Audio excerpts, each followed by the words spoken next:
Hi guys,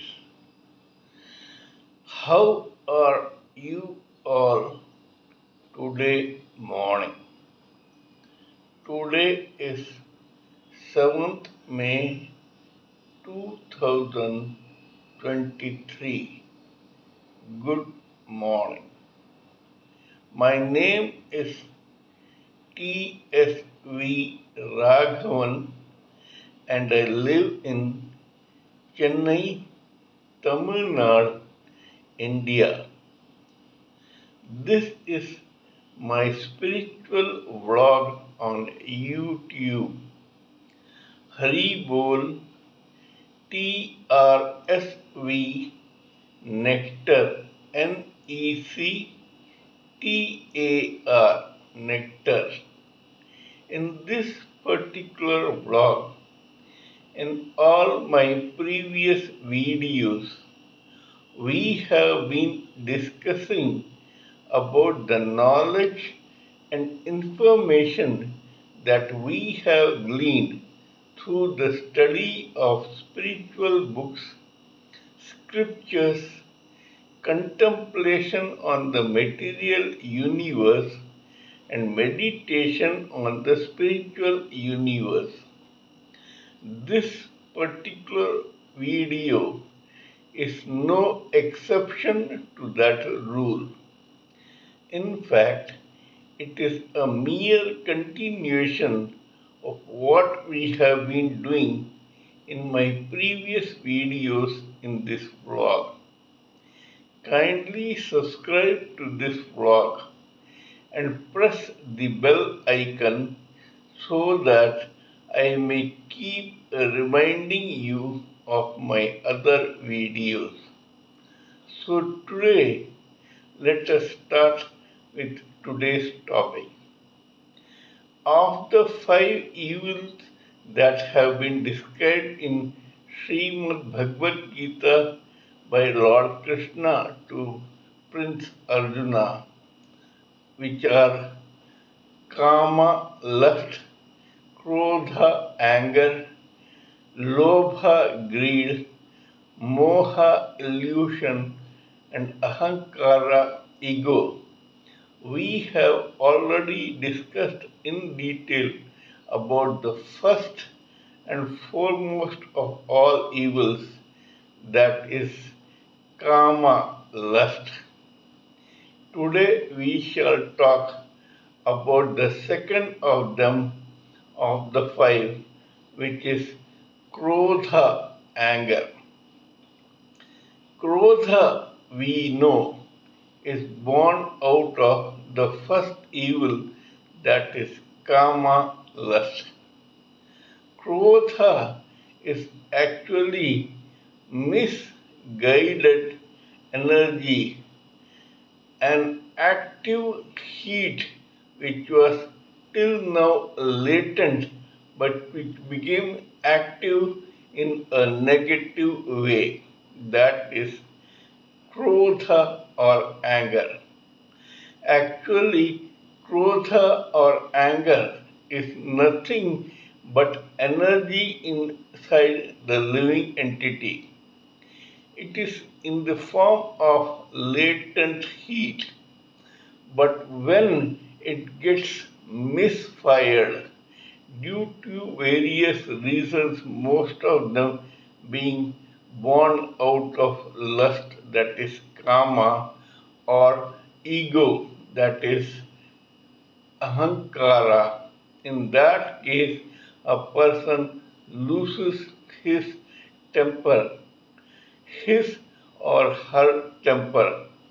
When the person loses his or her temper, the resultant force is known as krodha. When a person's krodha is released, he or she does some deeds which he or she will not do in ordinary circumstances and which he or she may regret or repent in leisure. In this process, we would like to talk about a particular very interesting case history. Lord Shiva, one of the Trinity, was with his consort goddess Parvati when, for some reason, the two got into an argument. Lord Shiva had a theory which goddess Parvati was trying to change or negate. When the argument started, it initially started normally, but then slowly got heated up. When it happened so, even a person like Lord Shiva began losing his temper. Slowly but steadily, he became so angry that a frustrated Parvati decided to leave him for good. She left Lord Shiva and went away to some other abode. After some time, Lord Shiva regretted his losing his temper. He felt bad that he had rubbed his dear consort, goddess Parvati, on the wrong side. He became upset with himself. So, as Lord Shiva, what he did was, he took this energy called anger within himself out, crystallized it, and created a living entity called Durvasa with that anger. You may understand it if I tell you that as the Lord, he had the capacity to crystallize one form of energy which was negative in him and make it into a living entity. He named this living entity as Durvasa. Dur means negative, Vasa means residence. That is, the negative residence of anger was called Durvasa. Now, this anger or crystallized anger had become a living entity. However, because it was born out of a person like Lord Shiva, it was practically or officially quite exalted. It was extremely knowledgeable, experienced, erudite, and it knew many things about life. Alas, it was in the form of crystallized anger. It means that Lord Shiva had capsuled a lot of his knowledge and experience into a capsule called Durvasa, or a person who was a resident of anger. Thus, Lord Durvasa or Saint Durvasa became an exalted sage with an uncontrollable temper. People feared sage Durvasa. They also respected him. However, the learned wise men could understand that this was not a fault of sage Durvasa. In fact, he was made up of the knowledge plus anger of none other than Lord Shiva.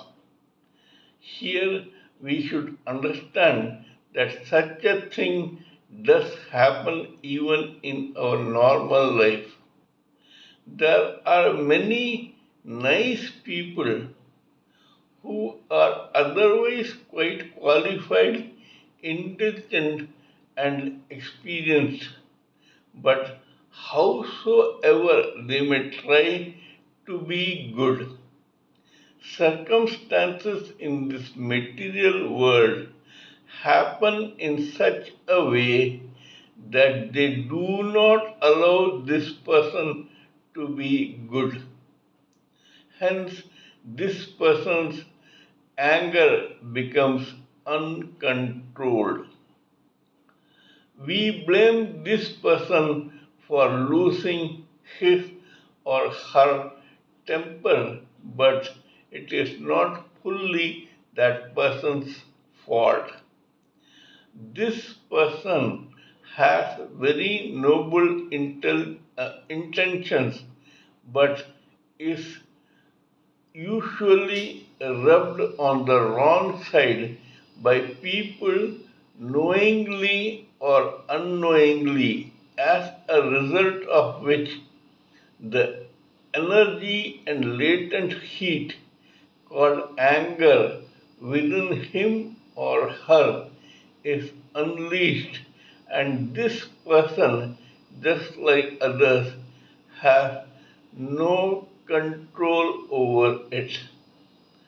Hence, whenever we find a very angry person, we must try to avoid that person as much as possible. We must refrain from provoking that person because the energy and heat within him or her is such that it may have a negative consequence not only for himself or herself but for us and the society as well. Kindly let me know what you think of my talk on this particular subject.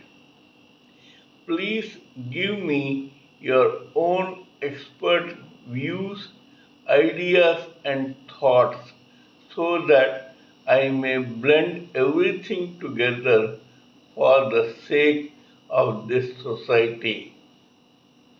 Before concluding, let me remind you that I am also a published author with Amazon Kindle and paperback.